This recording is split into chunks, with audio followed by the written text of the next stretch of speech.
দুই শালিক ধারাবাহিক কিন্তু বেশ জমজমাট হতে চলেছে। হ্যাঁ বন্ধুরা, এখানে ঝিলিক আর আখির বাবা তো জেল থেকে ছাড়া পেয়েই গিয়েছে। আর এবার কিন্তু আখি সামনে এসে পড়লো তার মায়ের। অজান্তেই তার মায়ের সঙ্গে এবার দেখা হয়ে গেল সেই আশ্রমে।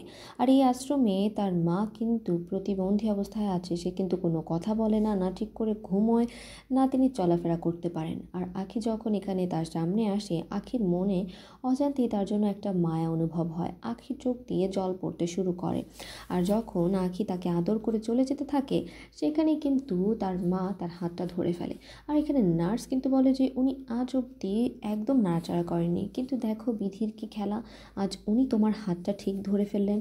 আর তারপর এখানে আখি তার মায়ের মাথায় হাত বুলিয়ে দেয় এবং তার মায়ের এখানে ঘুম চলে আসে। আর বিষয়টা খুবই মর্মান্তিক।